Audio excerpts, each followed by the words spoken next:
Hey everyone, welcome to the Twin Lakes Model Railroad Club. Today we'll be taking a look at a renovation of a Walther's Cornerstone Union Station kit that has been on the layout for a number of years. And we see here in the video, this is indicative of a prototype train station that you would have seen in America anywhere in the 50s and 60s era. Inside you can see it's basically a shell, and but we're going to add a number of details to it today, first and second floor, and some other details, so stick with us as we get started on this.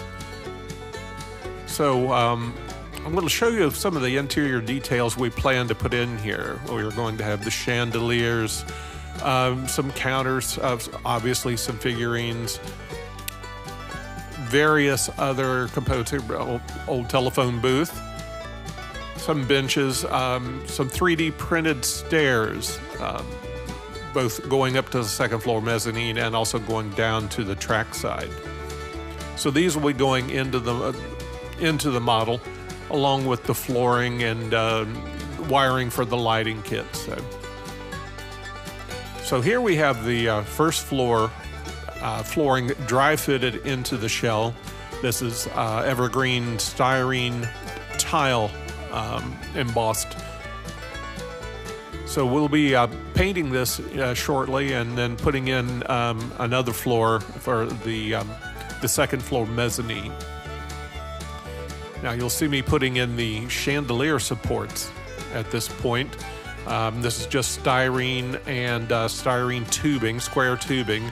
We'll be running the wiring through the tubing down to the chandeliers and to an LED strip on each of these strips to provide lighting, for the model.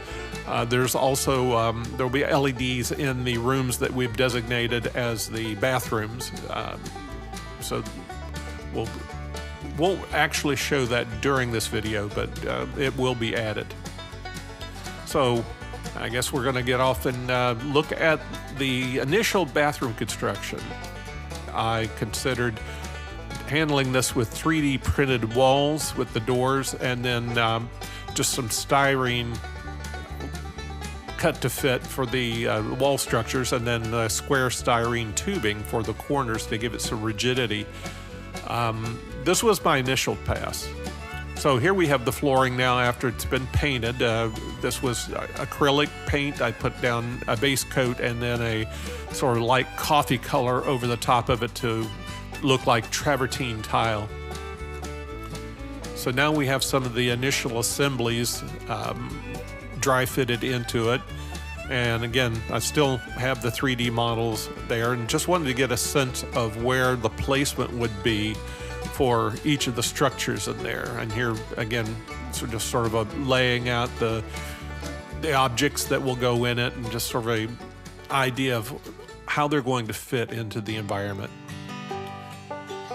And you can see here now I've already abandoned the 3D printed walls, and I'm using foam core board for the walls for the bathroom. So this is going to be the overall layout, and I just wanted to get a sense of the look of it before we get mounting it into the layout.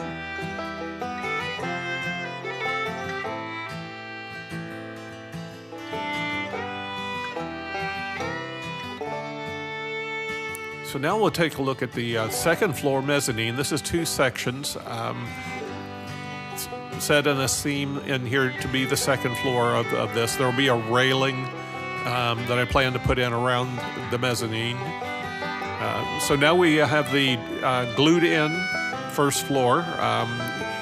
Tried to get a sheen or a shine on the floor to approximate a wax.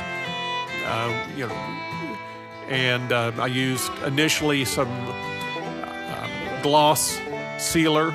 That didn't do as well, so then I used a mixture of a product called Mod Podge, and put several coats of that on, and that gave us some sheen to it. And then of course the clock here, I put a piece of clear acrylic over the front of the face.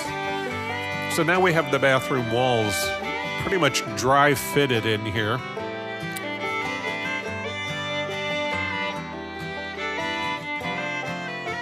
just sort of pan about so you can see the layout of it.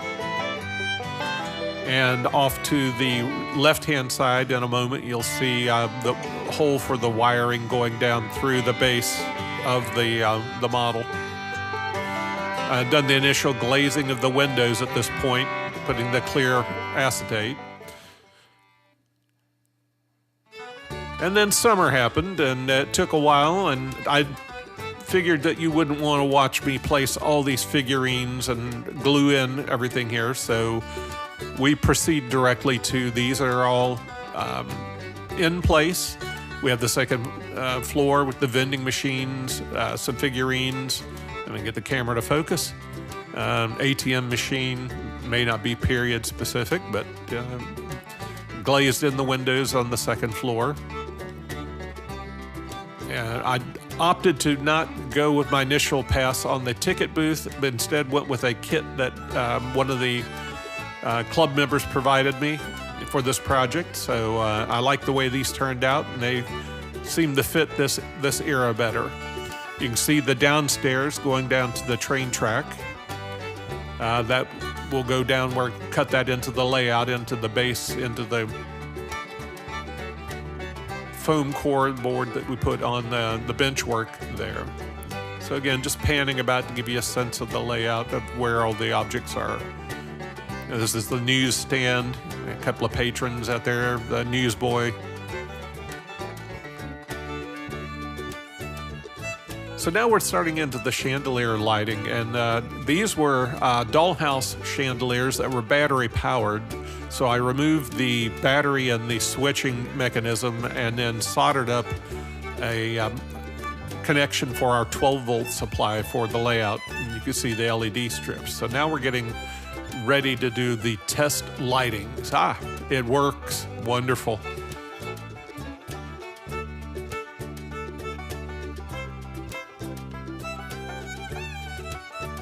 So this rig will be mounted to the styrene strips, and here they are. Ready to be placed into position. You can see the chandeliers hanging down. You know, one of the things I ran into was that the chandeliers were a little longer than I expected, so I had to raise the supports just a bit higher than I initially planned. And given the number of wires here, I used the wire nuts to fasten those together. So now we have some final details here. The tables in the vending area, a piano, grand piano over in the corner. I thought those would be a nice touch. Added some figures in the window, a family looking at it. That's train side, viewing out to the track side. Some additional benches back over in the corner.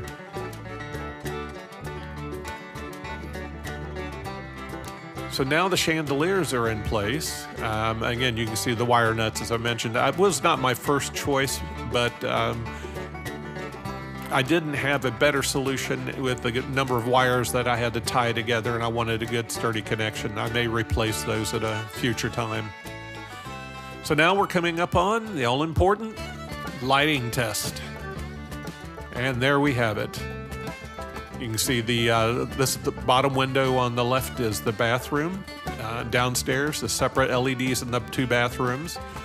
And then you can see through the window to the chandeliers and the objects in the mezzanine and the first floor.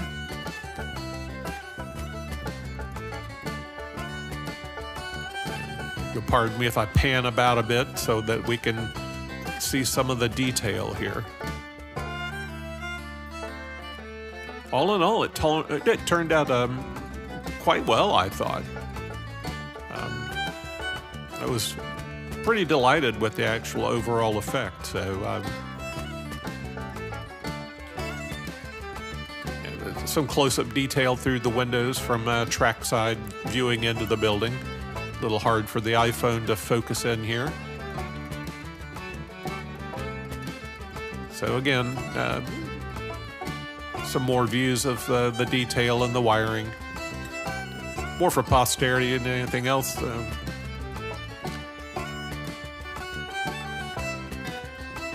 And here we are on the layout. We got the placement in the downtown area. Again, this is an urban setting, so this train station fits right in with the location. It's like a lot of downtown city buildings that I saw when I was in Cincinnati, Ohio, sort of grimy. It's near the train. So you can see some of the weathering that I did with this, sort of give it a sooty, dirty appearance on the outside. And this is a view from trackside across to the building on the inside. You can see the chandeliers are working. We got that wired up and into the layout today. Do a little close up there so you can see the candelabra through the window. There's the family. Say hello, everyone. And the tables, hard to focus there.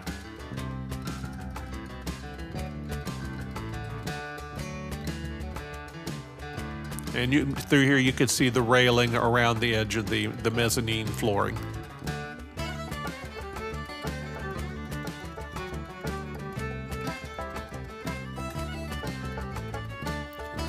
You can see the back of the ticket booth and the sign through the window.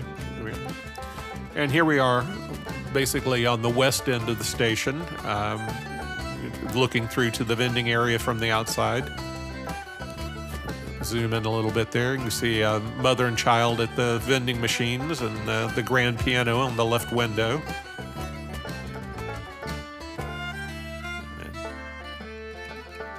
Down on the outside, you can see police rousting a vagrant on the bench, our trash cans. And here we are now into the front of the building on the north side, facing north. Added the Walther's American flag to a piece of flagstone that Bill Blackwell was making for another project there. This was some scrap that I used.